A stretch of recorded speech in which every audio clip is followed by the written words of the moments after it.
view the same things you all are viewing.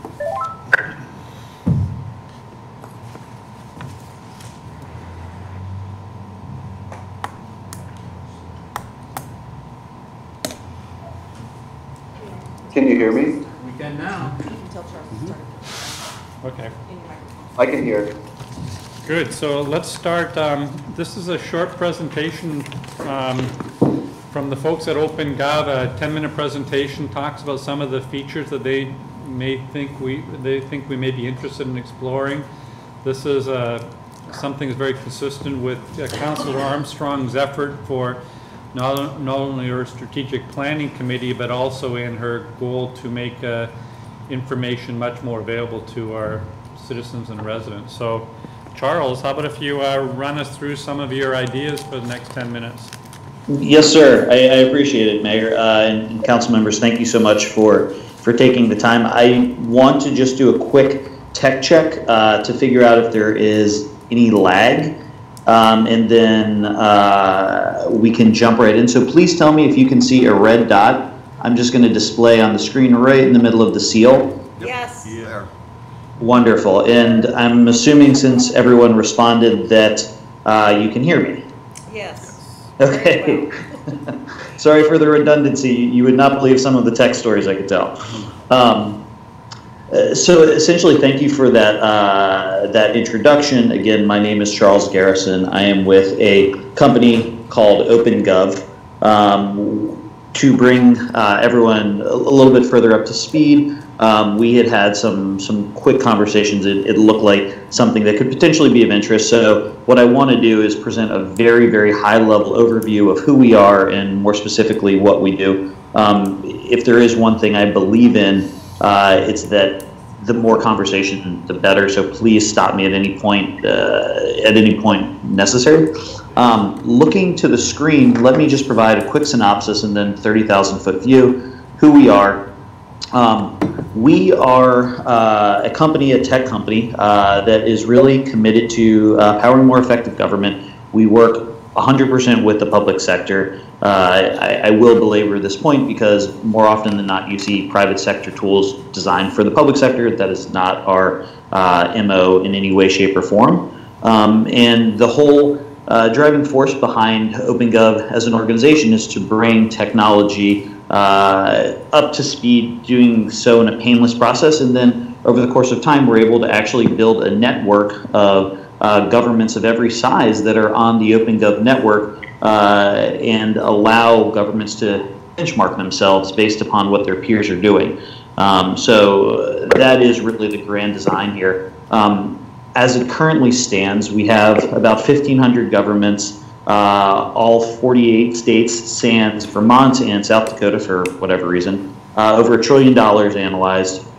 And then if you think about essentially how we work beyond what we are a cloud-based system that's able to sit on top of your various records management systems, be it an ERP, 311, water consumption, permitting, ingest that data up into the OpenGov platform and allow the cross-corollaries to start being taken into account and really plan, operate, and communicate. So plan by virtue of having historical data as it pertains to each other as opposed to this information being siloed individually. Allow optics across the board, be it department heads, ERP functions, whatever that is. And then operate on an ongoing basis by virtue of consistently keeping that up to date and then allowing you to communicate that out, be it internally or to citizens.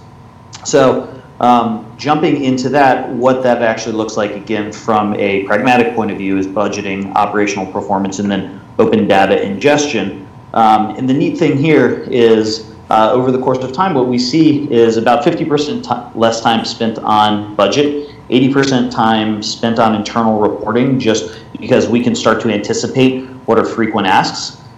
That leads very nicely into fewer information requests and ultimately through seeing the optics across the board, freeing up budget.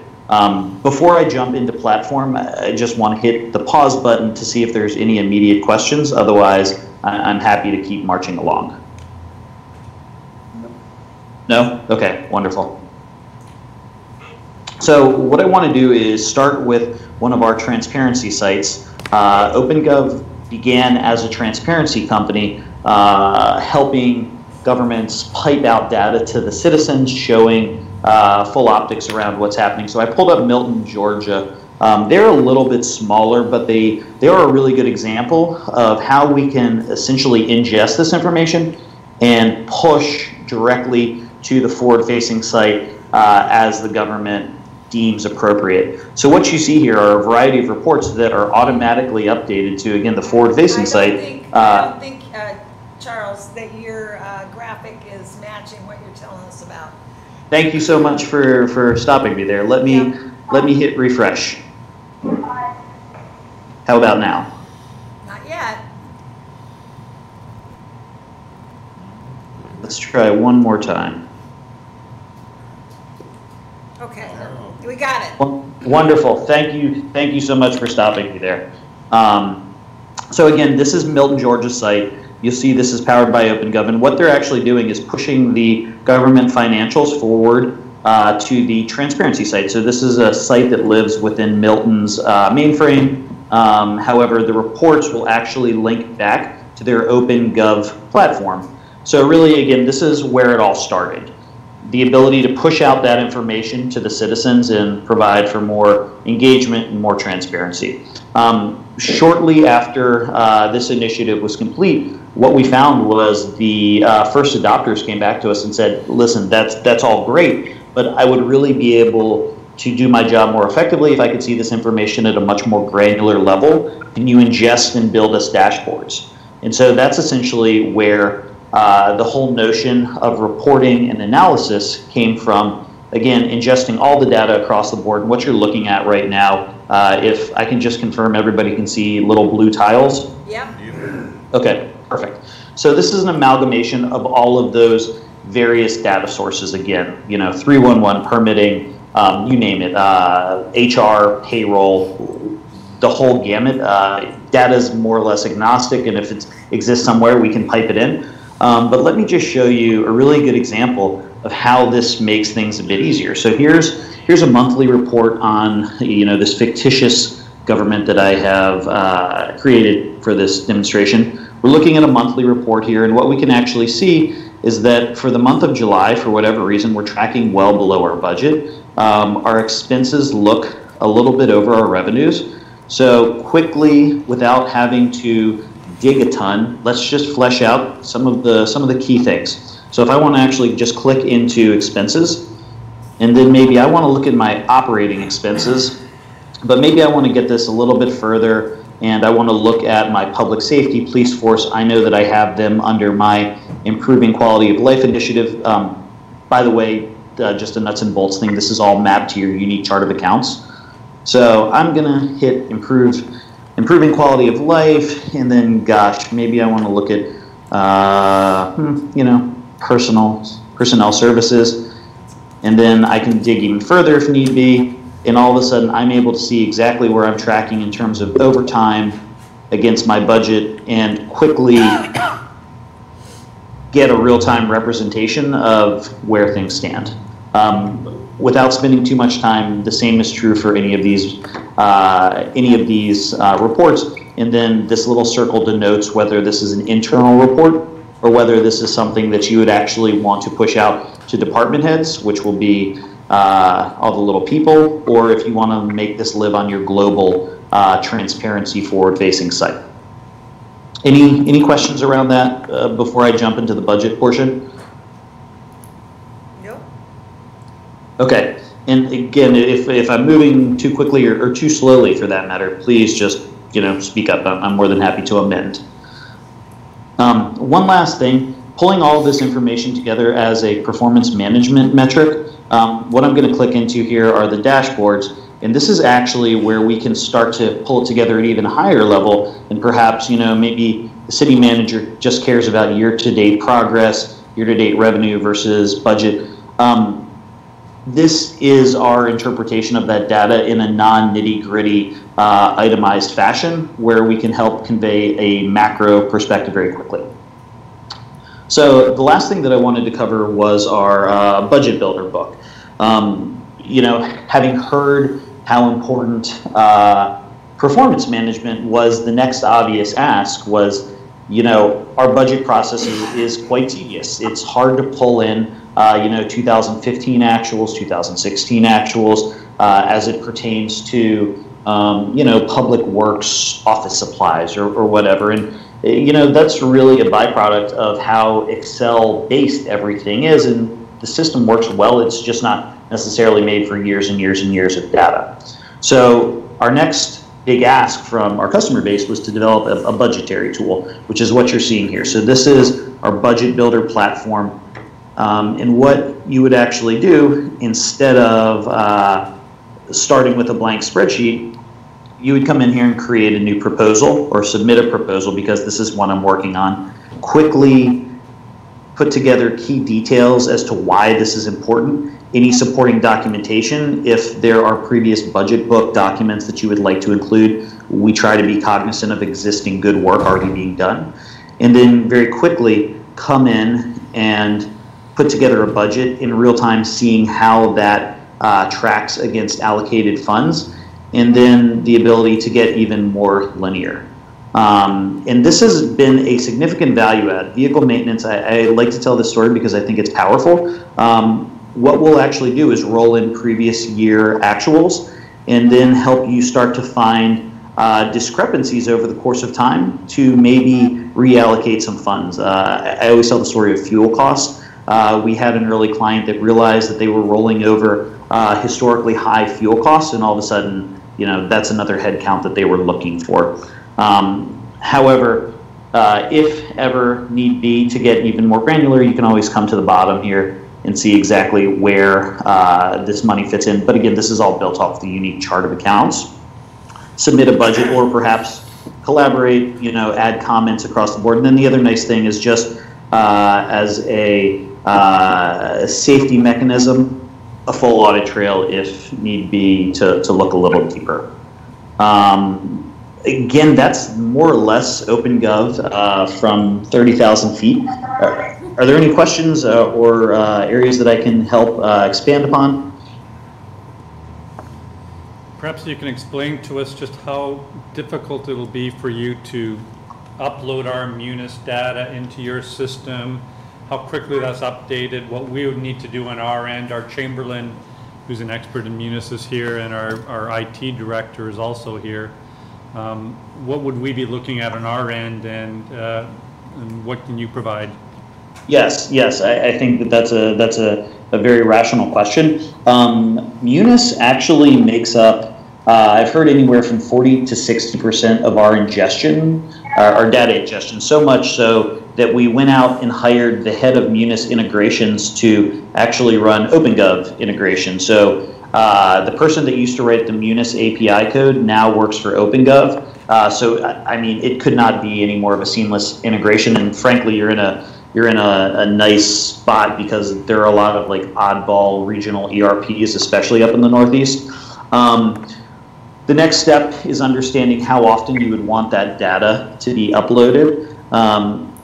There's no reason to overdo it or frankly underdo it. So that would be a conversation, whether it be monthly, as we're pulling the budget to actual monthly reports, or if you would need to look even further down. But in terms of IT lift, not much. What we would need to get was the chart of accounts, and we could essentially start mapping to that with our integrations team. Well, thank you, Charles. This is at least enough to initiate a conversation, if it's so desired, on the part of the council. And I'll be following you up with an email about any questions that arise, or any other thing that we might discuss further. So thank you very much. Absolutely, and thank you all for your time. If in any way I can be a resource, please do consider me at your disposal. Appreciate that. Thank you. Thank you. Thank you very much. Take care, everyone. Thank you so much. Would you like to have any discussion now, or continue on to any other items on the agenda?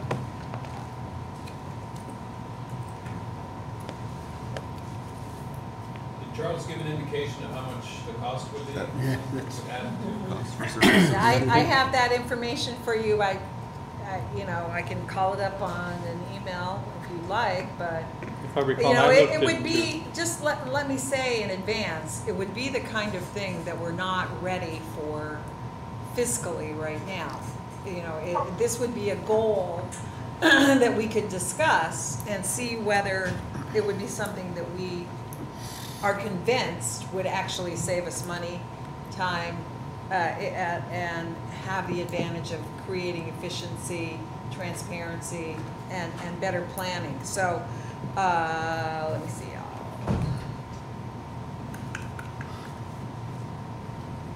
Here we go. And I think the best economy was if we felt we could commit to a 5-year commitment to them, price drops substantially per year based on that. Or if we want to try it out for a year, what I would recommend is ask them just to let us try it on a trial basis. They probably want us to pay some sort of an integration fee because there's a lot of upfront costs, and then commit if we think it's going to work for us to a longer term contract. Yeah, I gain mean, this some is, savings. you know, this idea is embryonic. You know, I mean, this is my first exposure to it. I just talked to him this week, so I'd be happy to discuss with anybody whose interest is piqued, and I'll send you along the price. Can you just tell us what the price is? Well, it's for just reporting and analysis, we could get a fee of $3,360 For you. That's the startup fee, isn't it? just the startup for the integration, and then it would be $11,805 for the first year, and then year 5 it would be $10,035 That's put 10,000 for the 5-year deal. for a 5-year deal. So, and then if we were to want both reporting analysis and the budget builder, the integration fee would be $3,360. 1 year would be $29,267, and so forth. So you know, it's a big chunk.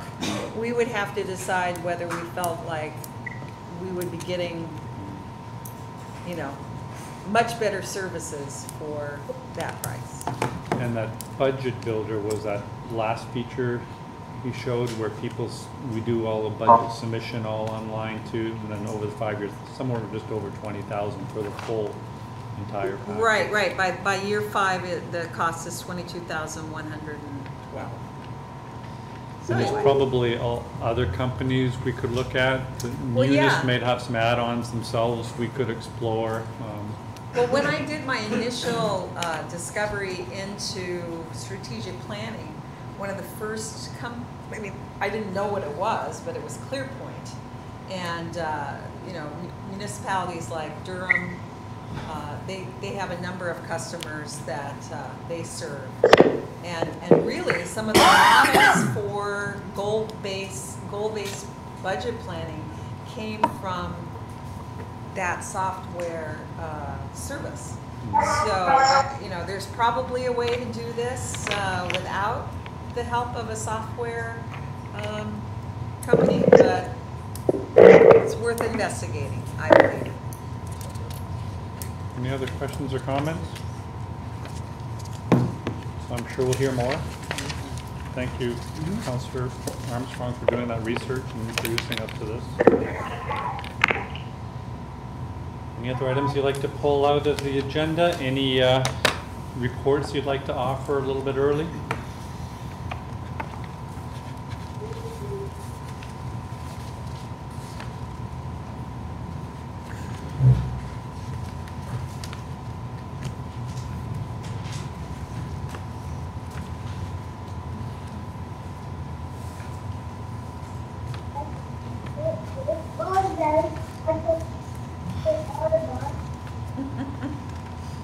I know what that's like, Joshua, having stuff in the background. All right.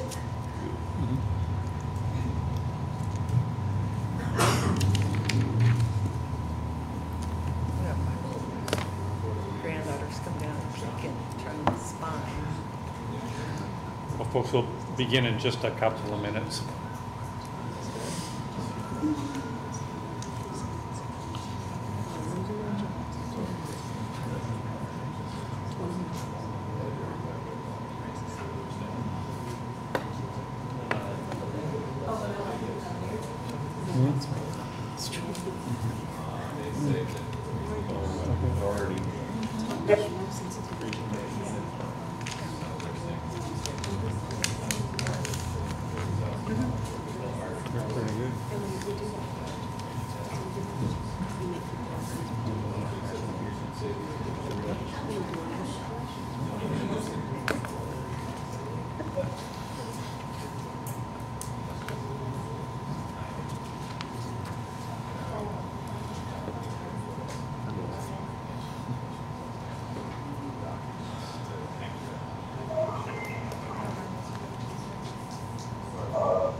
Yeah. Seems to be the only use. Yeah.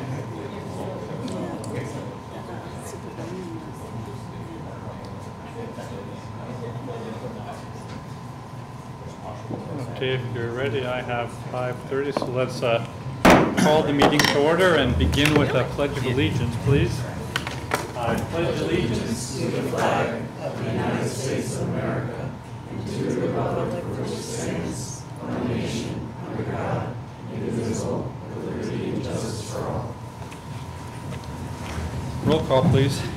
Mayor Reed. Present. Counselor Armstrong. Here. Counselor Kelly. Here. Counselor Dowdle. Here. Counselor Ensel. Here. Counselor Casper. Here. Counselor Kretzer. Here. Thank you.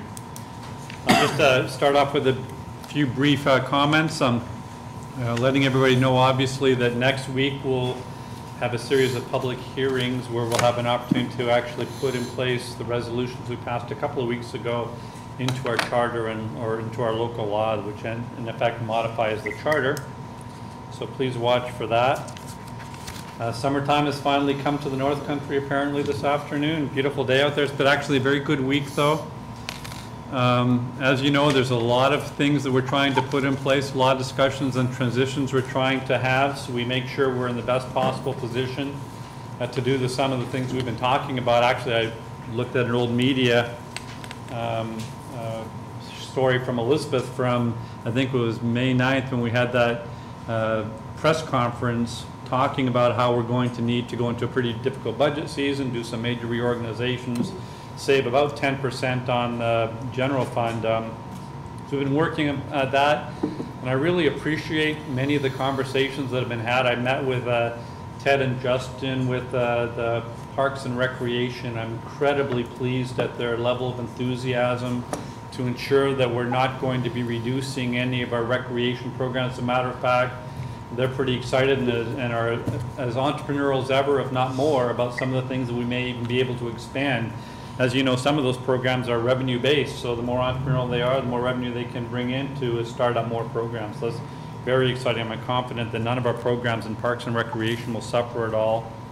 We've been having other discussions and other transitions, and I thank all the staff and employees and individuals participating in those task forces. We've been making some great progress especially over the last week or so, and that's really exciting because obviously to do some things we hope to do to preserve some of the things we really love in the city are very difficult. But I've never seen the level of engagement up till now in the employees. There's a lot of excitement, there's a lot of enthusiasm, a lot of great work's going into this, and I'm so pleased at just how hard everybody's working really above and beyond the call of duty at a very difficult time. So I certainly appreciate that as well. So watch for these discussions over this next week and make sure you can participate. We probably are going to have a fair number of people talking next week, so I would encourage us to modify our rules or insist on our rules a little bit more tightly. As you recall, in in our rules for public comments, we ask if there's a number of people all speaking on one issue, that they choose one spokesperson on each side to represent that one issue. And I will try to adhere to that next week as well. We may wish to also agree to a slightly shorter comment period.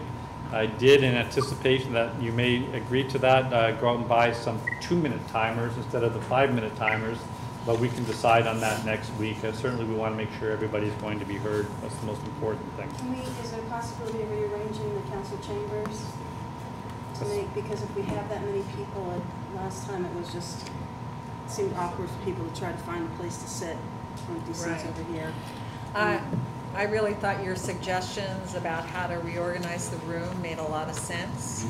I think, you know, coming over here is a little awkward Yeah. to get to sometimes. Yes, So, especially if people have to climb out of the middle, third Right. row, and then get up. If there's an aisle. Yeah, let's start working on that for next And we week will then. need, A second screen? yeah. Yeah, good idea. yeah, in the old chambers? Yeah. That's great. Okay. So I think that's all I have to report at this time. So let's continue, please. Resolved that the minutes of the regular meeting of the Common Council held on August 3rd, 2017 are approved and placed on file among the public records of the city clerk's office. Moved by Councilor Ensel and second by Councilor Dowdle. Any discussion? All in favor? Aye. Opposed? Passed. Resolved that the payrolls of the various departments of the city of Plattsburgh for the week ending August 9th, 2017 in the amount of $100,641.53 are authorized and allowed, and the mayor and the city clerk are hereby empowered and directed to sign warrants drawn on the city chamberlain for the payment thereof. Moved by Councilor Kelly and second by Councilor Dowdle. Any discussion? All in favor? Aye. Opposed? Passed. Resolved that the reports as listed are hereby ordered, received, and placed on file among the public records of the city clerk's office. Moved by Councilor Ensel and seconded by Councilor Dowdle. Discussion. All in favor? Aye. Opposed? Passed. Resolved that the bills ordered by the Common Council for the week ending August 11th, 2017 in the amount of $404,794.56 are authorized and allowed, and the mayor and city clerk are hereby authorized and directed to sign warrants drawn on the city chamberlain for the payment thereof. Moved by Councilor Armstrong, second by Councilor Dowdle again.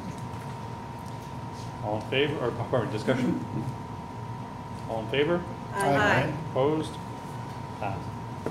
This is an opportunity for any individuals who'd like to come and address the council. Please come forward. I do ask for a 5-minute time limit. I'll be tapping my little hourglass here at the appropriate time. And at this time, we ask you to confine your comments to issues on the agenda. There's not that many agenda items tonight, so you'll see pretty soon another opportunity for you to come and please talk to the council about anything that may concern you. So anything on the agenda, please come forward. Please.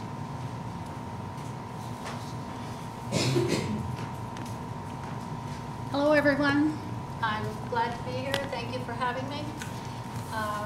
Mr. Mayor, Gee, you need to talk into that so the public can hear you. It's not a microphone, it's just for the public who's streaming okay. in. All right. My name is Jean Welch, and I represent the Champlain Valley Quilters Guild of New York. And we are a group that meet once a month at the middle school here in Plattsburgh. We have a membership of about 170 people that are from Clinton County, the surrounding counties, Glens Falls, Long Island, and Ottawa, Canada. Every year, or not every year, but every 2 years, we start preparing every year, we have a quilt show. And over the years, we have always had it on Veterans Day weekend, Columbus Day weekend. We have found over the years that with all of the wineries and breweries and all of the new activities that are happening in all the towns and villages around the area, that our attendance really has been hurting. We are an aging group, and we have already found that a lack of volunteers is tough. So we decided this time, this October, to move our show to September 30th. Hi, Josh. Hey there. And October 1st. with the thought of being able to get volunteers from Plattsburgh State to help us with the physical labor that goes into setting up for the show. This show welcomes 500 to 600 people from around the North Country, Vermont, and Canada to the show over the course of the 2 days. The proceeds from the show are our budget. We are a nonprofit. We are very, very, very active in the community, and I have given you a sheet that summarizes the community projects that we do during a year. It is tremendous. Our concern is the closure of Ruger Street on September 30th. If it were any other time, I would dare say that a lot of the guild members would be there marching with this group. But we are concerned that because we have so many people who do not live directly in this area coming to our show, that it will be a confusion for them to get to the Plattsburgh State Fieldhouse where the show is held. So I'm here to represent a whole lot of quilters, knitters, and anyone else who deals with textiles and our membership to please consider this in your decision when you make your decision. I think if you ever go to a computer program like that, something that all of the area should do is to try to coordinate activities that we are actually wanting all the same people to come to, so there aren't conflicts like the 90-miler and the new 70-miler that is being held in Lake Placid. I thank you for your time. Nice to meet you all. Nice to see you again. Hi, Josh. And thank you so much. Thank you. Thank you.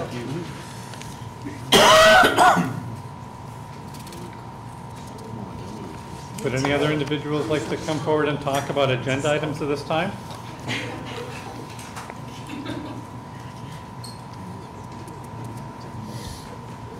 Seeing none, we continue. Motion to remove item 7A from the table. Moved by? From what I understand, your preference would be to actually consider it at a subsequent meeting? Yes, please. Like to leave it on the table till next week? Yes, please. Resolved in accordance with the request, therefore the Common Council approves renewing the contract with Plattsburgh Housing Authority for the provision of supplemental police services by a Plattsburgh police officer September 1st, 2017 through August 31st, 2018. The total revenue for the city is billed on a monthly basis to cover the cost of our officer. Moved by Councilor Armstrong, second by Councilor Ensel. Discussion.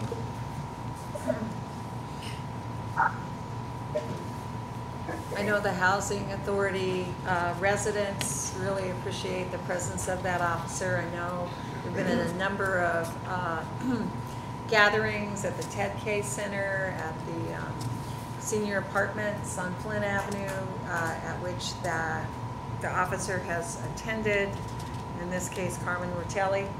I don't know who will be slated to take up that post this time, but he's of a real value to the community.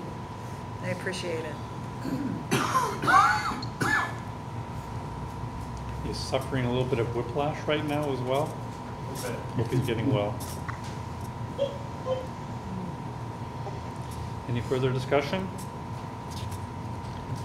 Roll call, please. Counselor Armstrong? Yes. Counselor Kelly? Yes. Counselor Dowdle? Yes. Counselor Ensel? Yes. Counselor Casper? Yes. Counselor Kretzer? Yes. Resolved in accordance with the request, therefore the Common Council approves amendment to contract number 2017-03, engineering agreement with MJ Engineering and Land Survey PC, and the mayor be authorized to sign amendment. The additional cost associated with this amendment is $7,075. Sufficient funding is available in capital project H5110.60 2017 Bridge and Waterfront. Moved by Councilor Huddle and seconded by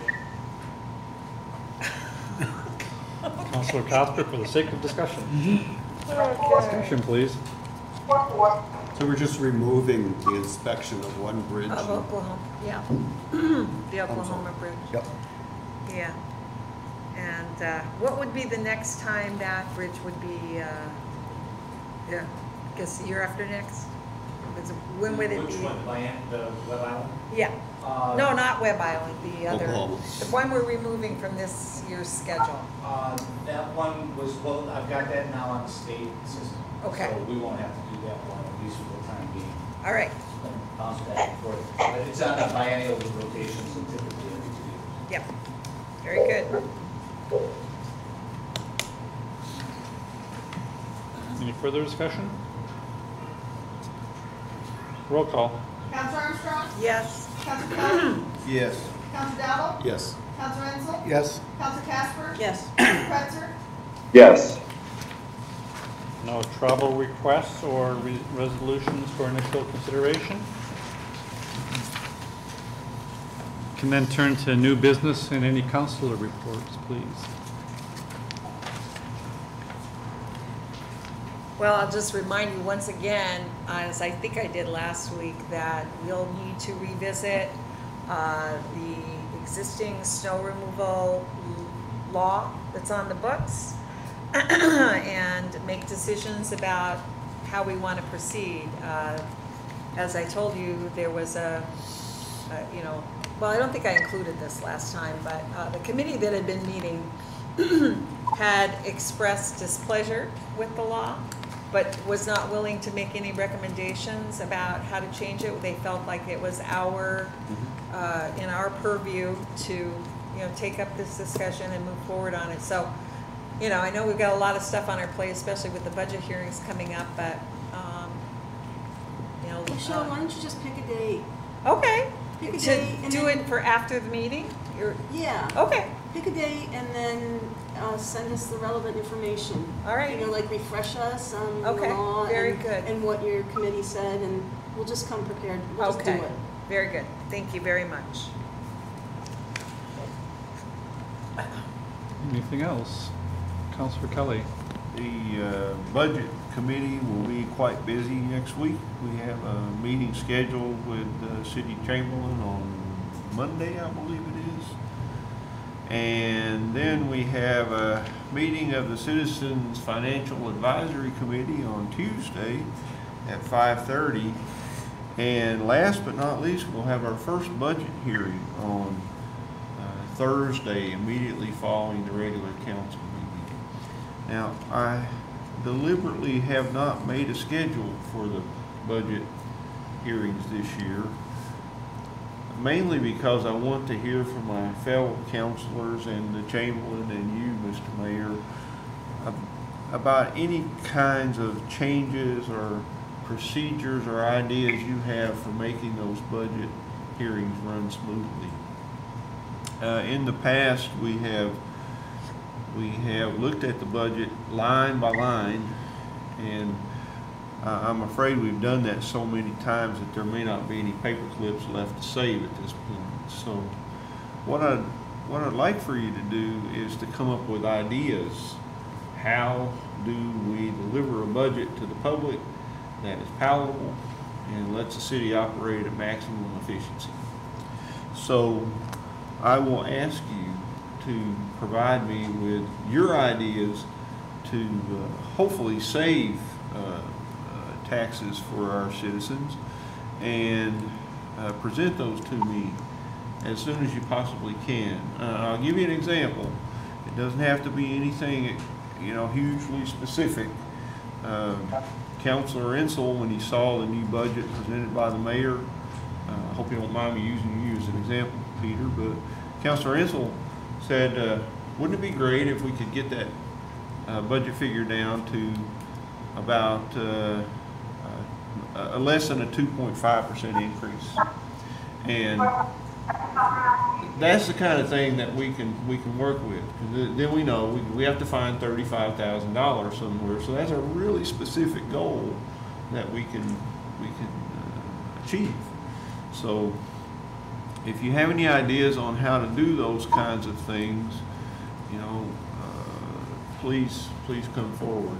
Now, I remind you that one of the members of the Citizens Financial Advisory Committee gave my favorite quote, which is, "There are no trivial tax cuts." There are no trivial task cuts, everything on the table. So keep that in mind as we move forward. I would like to say something about our responsibility and oversight. The mayor presents us a budget, and then it's our job to make sure that that's a feasible budget. Not only in terms of saving money for the cities, but making sure that money for services is intact. And so it's still my intention to examine those lines that the mayor has changed or removed funds from, to make sure, and that in our experience, some of those places, as Mr. Peters raised last week, make sure that we do have money for what essential services. So I agree, don't want to go line by line through every single department, although we did save money in the past. I just want to remind this council that we worked very hard doing that, and we saved money doing that. But I think that I don't want to just go into this with the sole purpose of cutting more and more, but making sure that what is cut is the appropriate thing to cut. So I'd like to still preserve that responsibility. Your ideas are very welcome, Becky. Please bring them forward. And we can do this by email, so it doesn't have to be a formal meeting prior to the budget hearing. Bring your ideas to email discussion, and then we'll talk about it in person next Thursday. Starting next Thursday. So you just start the conversation through email, you're saying, and then we'll yes. Whatever Yes. concerns you have, you might communicate them by email, and then we'll discuss them on the Sure, and floor. that'll give you the opportunity to formulate To the reflect. best outline for Yes. the meeting. Yeah. Absolutely.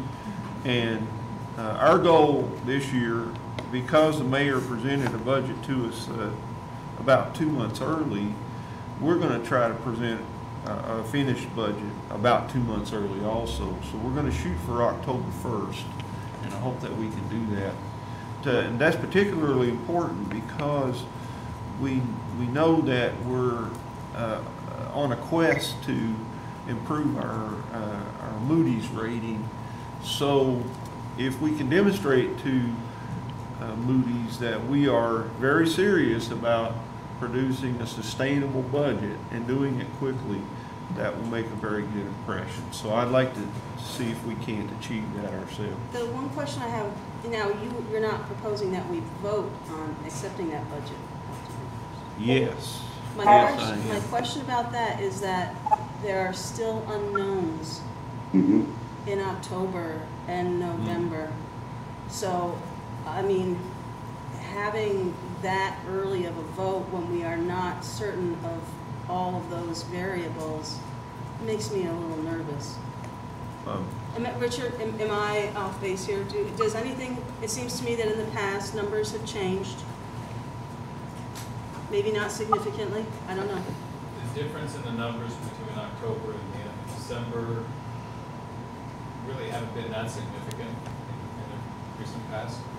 I know that it's always the desire to wait till the last possible minute so that you have the most amount of information, maybe the most accurate information. We don't really get our final numbers settled until the end of January, middle of February anyway. Right. But pretty much by October, November, we know where we're going to be. The only thing that we're going to be lacking at that point in time is the state's contribution for the aids and incentives to municipalities, the last installment of the sales taxes. Right.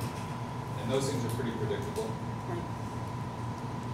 And of If course, we know that all of our spending information is finalized, if everything's covered, if there's no surprises, that's the real caveat to, would the numbers be good enough to make a decision on an October, November, or should we wait till January, till everything that might be out there trickles in? If there's nothing that's going to trickle in that's going to surprise us, it'd be pretty good to go in November. Well, I'd just like to ask for a little bit of leeway, and let's just see what happens by the 1st of October. Yes. One other thing to keep in mind is that we're asking many of our department heads to make some significant changes in their operations in the next year. So by passing an early budget, we give them additional time to plan for what they must do in the year 2018. One thing that's always bothered me about our current system of budgeting is that we hand a budget to our department heads, and the mayor first week in January.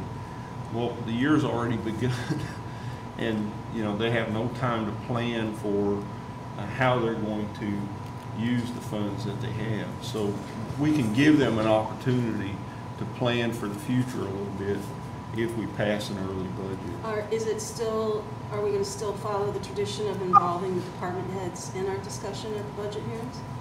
If you counselors feel like that's an important part of this, I think that is then important. that's how it's going to be. Great, Okay. thank you. You're welcome. Thank you. Any other reports? Seeing none, this is an opportunity now for any individuals to come and address the council on any items of your concern. Just come forward.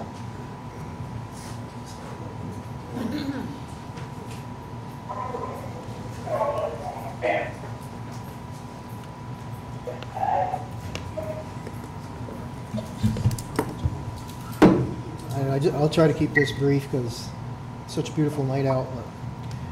The words of Herb Carpenter kind of stuck in my head when he came here and told us how the goose that laid the golden eggs is gone. I remember in my youth, downtown Plattsburgh was a center of commerce. It was the hub of the county. It is no longer like that. But anyway, I did a little research, and I just wanted to pass some of these items on to everyone here when they think about raising taxes and how it's not such a big deal. And these numbers are all from the Census Bureau, so you can look them up yourself. They're public information. But the median household income in Plattsburgh is $37,000. That means that half the city is operating on $37,000 a year or less. To them, $50 or $40 is a big deal. It's a chance to eat out once in a year. It's a lot of things, and it does get passed down because only 37% of the properties in Plattsburgh are owner occupied. Probably the third biggest industry here after the college and the hospital are the rental and real estate people. Okay, the person's living in poverty. Think about this for a minute. When we all look in the mirror, we think, yeah, I could cough up a few extra bucks. Yeah, it's not a big deal. 25% of the people in the city of Plattsburgh live below the poverty level. Every fourth person you see walk by you in the city is hurting. And it's not unlike the rest of the country, but to put an extra burden on these people, we really need to think about that.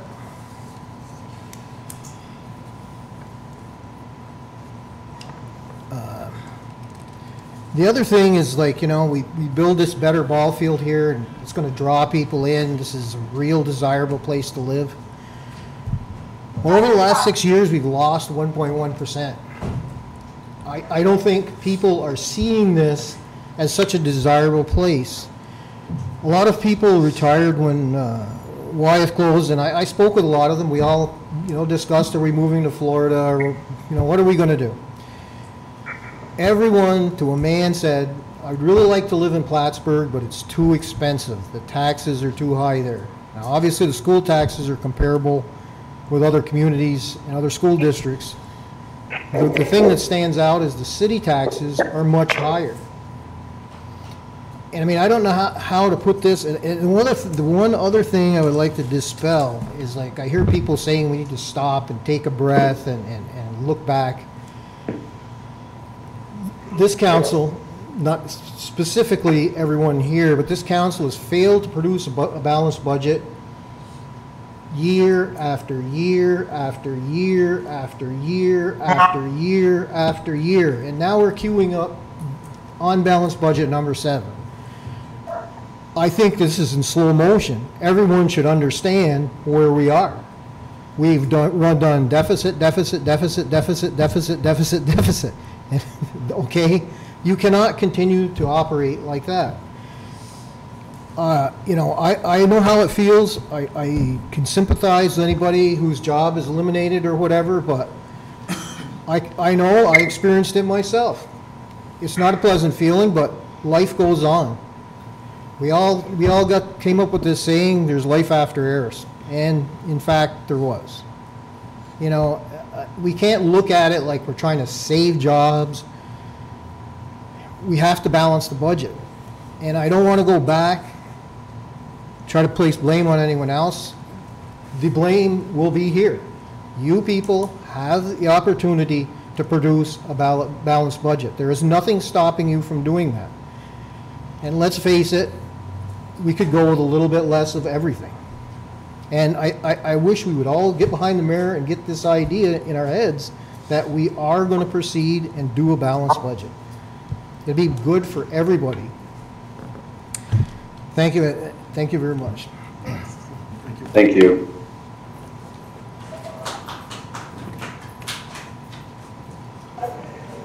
Please, how are you?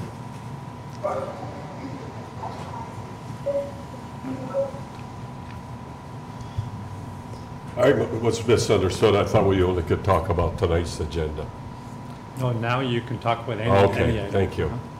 I was born on Lynn Street over 70 years ago when my father was in fighting with Patton in Germany. And then I grew up on South Catherine Street. My father died when I was 6. My mother remarried a guy named Alma Zula, who started 5 businesses on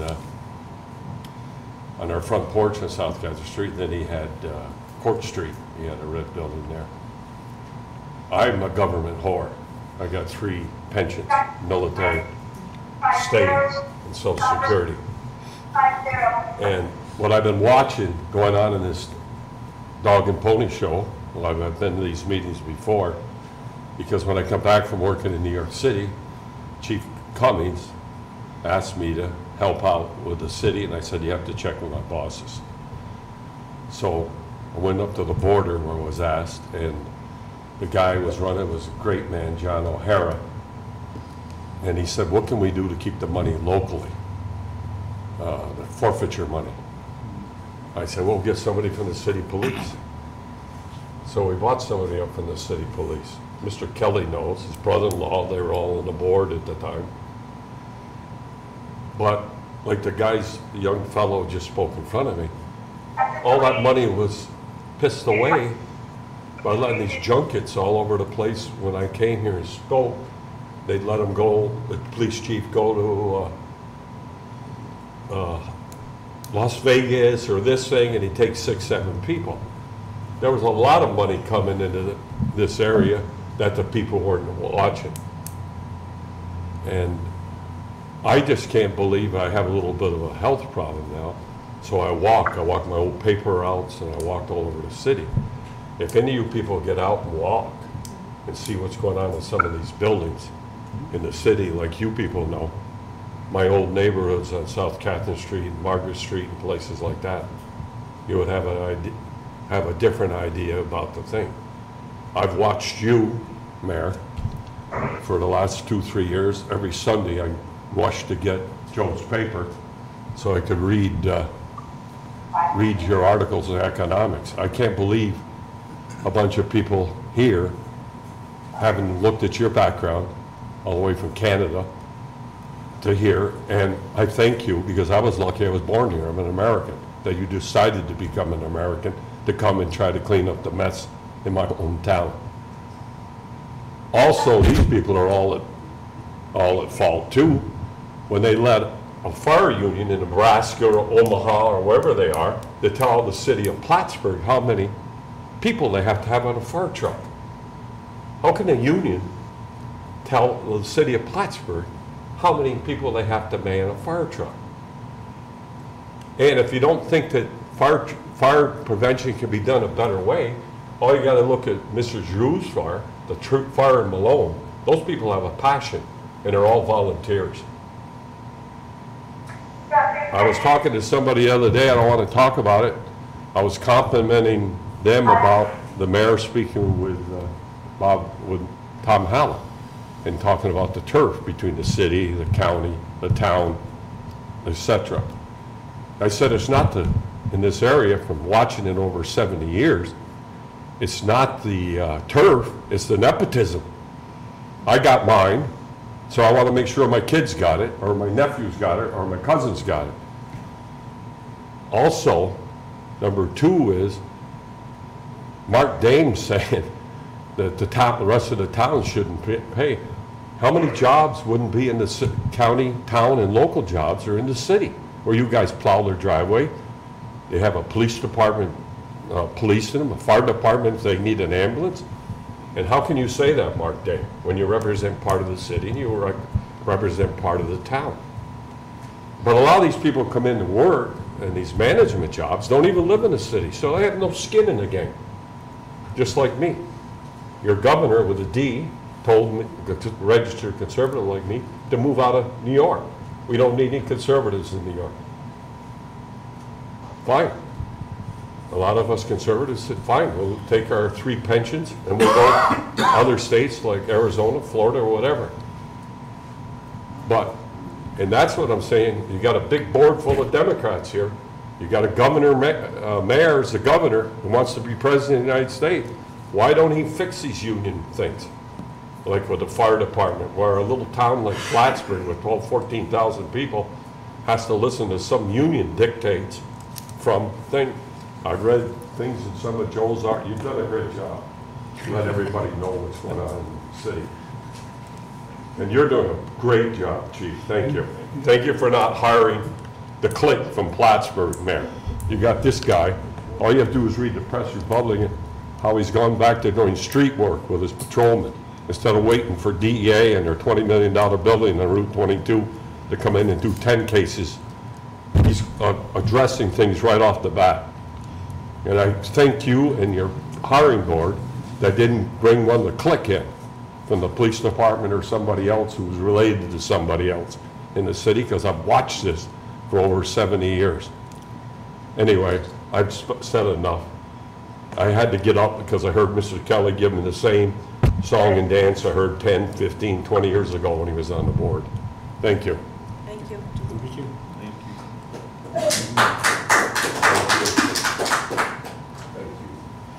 Any other individuals like to come and speak on any topic, please?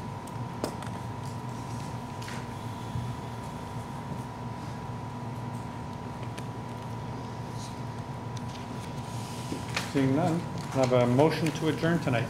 Moved by Councilor Casper, second by Councilor Armstrong. Roll call. Councilor Armstrong? Yes. Councilor Kelly? Yes. Councilor Dowdle? Yes. Councilor Ensel? Yes. Councilor Casper? Yes. Councilor Kretzer? Yes. Thank you, folks. We'll probably see you next week.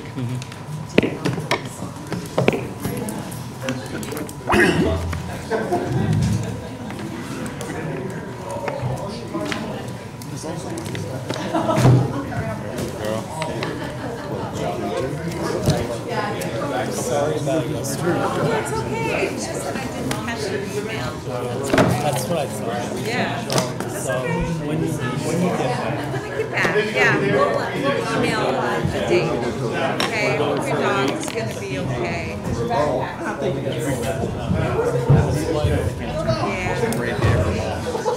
this will be already well, 1.5. Yeah. Well, he's lucky to have you.